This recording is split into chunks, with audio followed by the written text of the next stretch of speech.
Well, I need something to learn how to use Dorico. And so far it ain't going great. There we go, you can see the mess now. So we're gonna play something, and then I'm gonna go try to transcribe it.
That might be complicated enough to frustrate me for a couple days.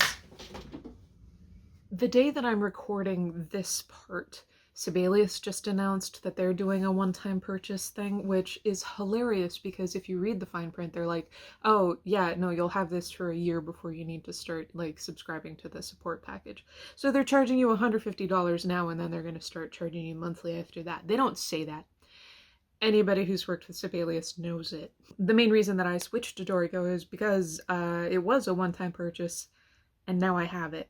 There are some real challenges, though. I've got, give or take, 20 years of muscle memory on Finale, and it was what I used in college back when my mind was really plastic and able to make connections very quickly and still growing and all of that. My brain is not that brain anymore. At the urging of Larry Sue, I've printed out the Dorico reference pages. I don't know why it printed on the wrong size paper. I don't know why it printed like that. But I got it. What I'm about to show you is in no way a tutorial. So I don't normally record when I'm transcribing or composing because what we're after is the finished product, right? We're not necessarily after like a process video. But I have some people in my life who are wondering about would I be able to learn this? How does it feel, right? So I figured, kind of as a person who's making my way through the software and trying to figure out what I can create with it, it would be interesting as an exercise, as a person who's only worked with this for I think literally 2 or 3 days now that I've owned it, just to see where my friction spots are that may be helpful to people who have similar pain points. So we saw what I recorded yesterday. It's pretty typical of me, right? Like if you've been around here, you've seen the sort of things that I play, and it's pretty typical of the way that I play, having the thumbs crossed and things like that. So I figured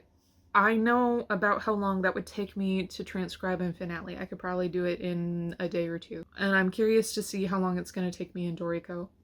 So I'm going to turn on my screen record and get to work, and then I'll add voiceovers later and we can kind of sum up at the end. I hope that it will be helpful, not so much as a tutorial, but just as like this is what it might take somebody who's been used to using the same thing for 20 or 30 years.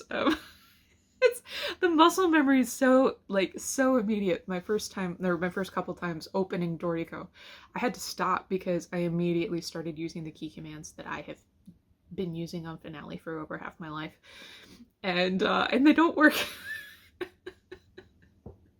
Different key commands. Just keep that in mind. It's 9:11 according to the thing in the top of my right-hand corner. Forgive all the screenshots, like that's just my life. Okay, so the first thing that you're gonna need to get used to is that we are not creating a document, we're creating a flow. It does not have different instruments, it has different voices. So just that's a mindset thing that is going to need to change. Apparently, also, I cannot decide how to format my dates. I debated changing the font. Honestly, I don't know what any of these fonts look like apart from the finale ones, but I, figured I should probably just let Dorico be Dorico. So let's see if we like it. I don't remember what the time signature is or what key we're in, so I'm just going to give that a little look-see and give it a little listen before I choose how to make not my document, but my flow. Which is honestly, I think flow is a very tech bro word for what we're doing here. It just strikes me as so, not quite pretentious, but just silly. Anyway, so here we are. Note that I got both the key signature and the time signature wrong. We'll get there in a minute. Right now I'm double checking how to input some things. It is annoying that I can't shrink this window further because I need to actually be able to see, and toggling between these two is going to be a pain. But okay, yeah, that's as far as she'll go. I'm cutting a little bit here in the interest of time, but I've noticed from my hand placement I probably actually want to start off in treble clef rather than bass clef. Figuring out how to do that, remembering if I need to be selecting or if this is like a note input thing or how to do that. No, it's a selection thing. But then I have to click off selection in order to actually start inputting my notes. I can use command keys to toggle the octave that I'm in, which is convenient. Unfortunately, because I'm so used to using my arrow keys for being able to input notes themselves, it really still throws me off when it jumps me to a different system or a different staff. I'll get through that. That's just a muscle memory thing. At this stage, I'm deciding how to notate the rhythms. It's going to be another 5 or 6 bars before I notice that I'm in the wrong time signature. Yeah, I'm trying to decide how I want the ties to work, how I want the timing of the rhythms to work. I did learn yesterday how to use the tie tool, but only after it had stacked about 16 ties all up on top of each other. I had no idea what was going on. Quick restart of the whole machine did get around that. You'll notice what I'm struggling with here right now is, where are the rests? Well, there aren't any. They input rests automatically in Dorico, and it just took me a minute to remember that. I just need to start inputting right at the point that I want to. You can make further subdivisions than 8th notes. Do I remember how? Of course not. But it is a very powerful tool that's available. So yeah, I just toggle over to the and of 2, and I'm able to start there. Which I guess is nice, but for somebody who's been used to accounting for every single beat, it is a mindset shift. Because at this point I still think that I'm in 4/4, I'm going to go looking for the fermatas. I need to go reference my little sheet, and eventually I do find it, and I'm able to realize, oh, it was over on the right frame all along. Now I just have to figure out how to get it to go to the note that I actually want it to go to. This was surprisingly difficult. I didn't quite know where my caret, the orange line, I didn't quite know where that needed to be in order for the fermata to happen in the place where I wanted it to. But eventually we do get it figured out. We're 5 minutes in. Just want to throw that out there. We're 5 minutes into this process. Gonna skip us forward just about a minute as I'm sort of figuring out, hey, what can I copy and paste? How can I move things around in a way that makes sense? Not a big deal. Decided that, okay, yeah, no, I did like the tie that way just because of the way it functions within the measure. I'm gonna go over here. When in doubt, just copy and paste. I am about to do a thing. You'll notice me struggling with the fermatas here in a minute. I am about to do a thing that I will not realize until I get frustrated and quit, but that's a frustration with myself, not the software. I'll tell you about it when we get there. To reiterate anyway, some of my frustration with any transcription is going to be me and my brain and what I forget, what I notice, what I don't. The thing that's about to occur here is that I'm going to completely skip over transcribing 2 bars. I think that what might have happened is that I jumped forward a tiny bit in the recording and didn't rewind back far enough to confirm with myself what my ears already knew. Oh well. One thing that is annoying about Dorico is that you have to constantly toggle back and forth between selecting and note inputting. Having to have a different function for your mouse is a lot. Now, Dorico admits that it works best when you are using a MIDI keyboard. Well, I don't have a MIDI keyboard, and I'm unlikely to get one. I have a MacBook. It has exactly 2 places to plug things in, and they're both USB-C. I'm not saying that's a good thing. I'm saying that's what I've got. So I have to be able to make keyboard input work for me. And that's not exactly how Dorico is designed. Now, look at me, have a revelation about what we need to do. Okay, that looks fine, but I'm going to have to start this transcription over in order for it to be accurate, so I just need to delete some stuff. And now that I'm actually looking at this, this may have contributed to me missing those 2 measures, because I had this realization right about the same point that I was going to be transcribing them. So going back, having to retranscribe, put things in the correct place. Yeah, I think those 2 measures just kind of fell out of my head. You'll notice that I'm also going and clicking every time that I want to use that dotted note. There is apparently a key command for this. I had it in my head that it was a different key command because I thought I had used period, which is what I should be using for a dot here. I thought I had used it for something else on another piece that I was using to train myself on this. Don't quite know how I got that in my head.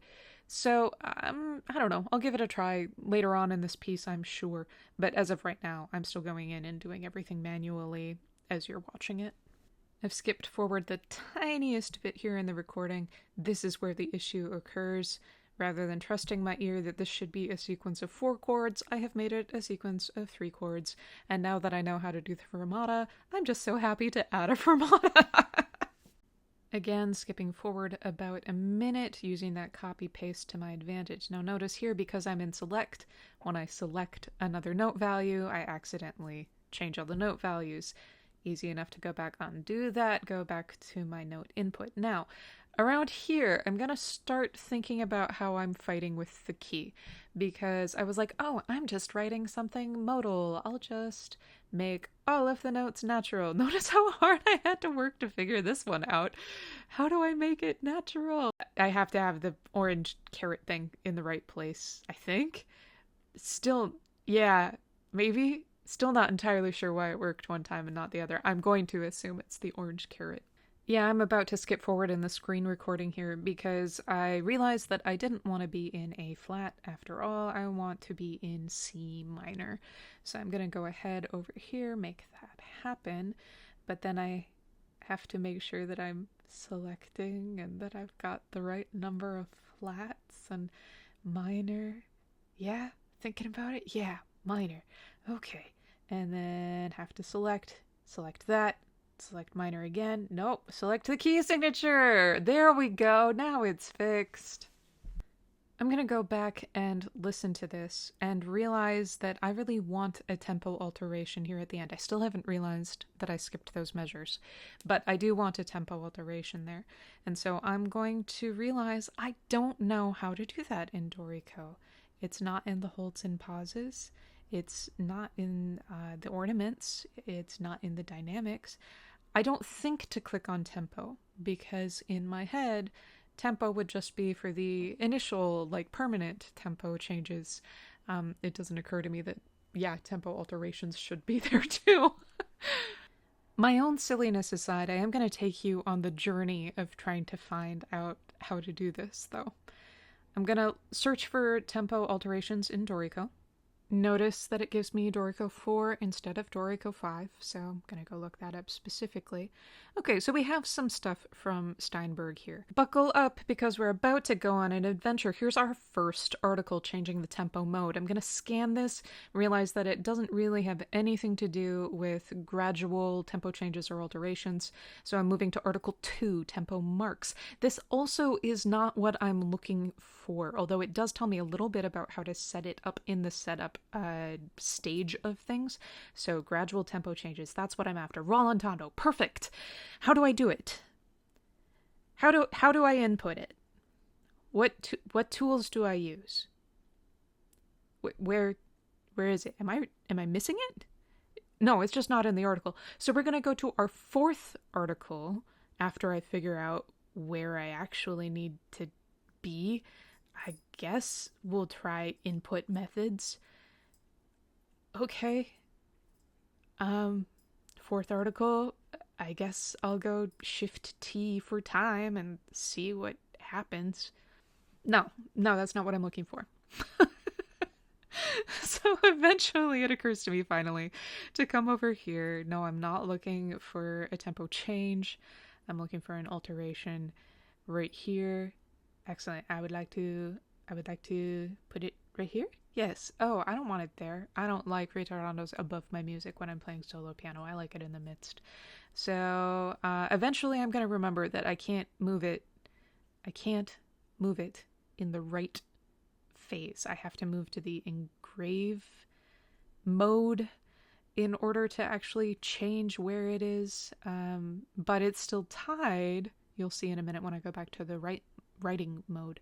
It's still tied to those other notes, which is going to be annoying in playback. So I'm going to shift it to be more... Yep, still trying to move it and I can't. So that caused me more trouble than it should have. But now it's in the middle, and that's where I personally like it. For me, as I'm writing this stuff for me, other editors and engravers have different ideas about that and where they're like, I don't know where that one came from. But now we've got this one and it's in the right place and it makes a big difference, and I still haven't noticed that I skipped 2 bars. We're doing fine. I hear you asking, because I certainly did, well, if you can't use your arrow keys and your enter or return key to toggle to new notes to input them, then what do you use? Well, the answer is you use the numbers on your keyboard to select your note duration if you don't want to click that all the time. And then you type the letter that corresponds with the note that you want to input. And the software itself makes a pretty educated guess about what octave you want that to be in. It's right some of the time. It's less right when it's trying to guess what chords you want than when you're inputting individual notes. You'll also notice that I'm struggling with my orange carrot again, and that I have to click a chord tool in order to actually input multiple notes at a time. But using the letter keys is always going to be less efficient for me, I think, because with arrows and a return or enter key, you're literally right there. You're not moving very much. There's a reason why gamers tend to keep all of their hotkeys very close to each other, right? Like they tend to keep their controls very close and program things very close. And this doesn't, because B and A are not close to each other on the keyboard. Like it's not egregious. It's just never going to be quite as efficient, quite as fast as being able to just go up and down with arrows. It's not going to be a problem, but I think it will slow me down marginally in the long run, even once I'm really familiar with the software. As I say, it's not terrible. It's just something. You're going to watch me have a little bit of a moment here, realizing, hey, I want to go to bass clef, and I chose my select tool because I learned my lesson last time that I don't want to be in note entry while I'm doing this, but that's not in the right place. And I don't entirely know how to get it into the right place, because when you're in select mode, you don't have those neat little beat subdivisions that you do when you're doing your note entry. So I'm on beat 2 here instead of beat 1, and I need to figure out how to fix that, how to change that. And I do, and it's fine. I should also note, I keep moving my mouse over to change from note entry to selection. And you can get into and out of note entry with a tap of your return key or your entry key. I gotta admit, for people who've been in Finale for forever, that's gonna feel weird, because in our muscle memory, that should be inputting notes themselves, not getting us into and out of being able to write notes. Again, not a problem, right? Like, not somebody has a vendetta against us or anything. Just that we're gonna need to change some ways that we're thinking.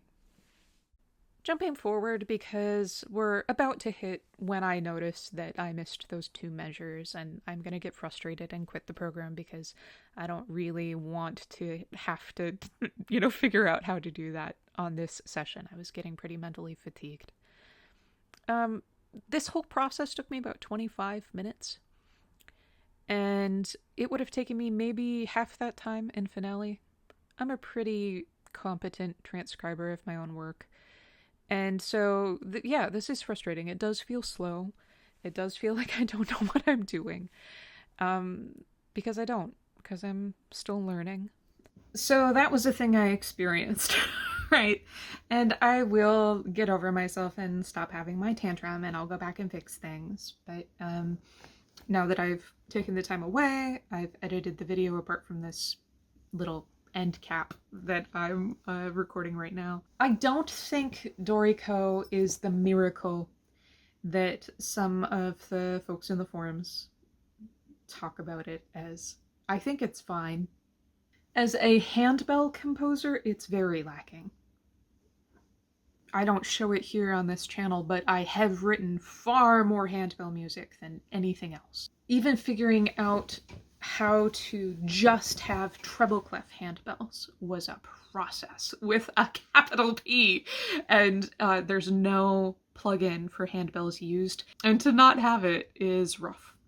And that's even laying aside all the specialty sort of stuff that you have to dig and dig and dig to try to find. There is a handbell template that somebody created, certainly not Dorico, and it has the most common handbell notations right there, easy to get to, and that's helpful. But it's a template, and templates don't always do what you need them to do. As a piano composer, so far so good. I haven't had to do a lot of rhythms within a single voice yet, but I was learning how to do that with the handbell stuff yesterday. They don't have an easy way to differentiate what voice something is in, so your memory has to hold that, and that is extra mental weight that you shouldn't have to carry in engraving software in 2024. There should be a way to tell which voice is which, so that you know which one you need to go and edit, rather than having to toggle through every single one that you've stacked.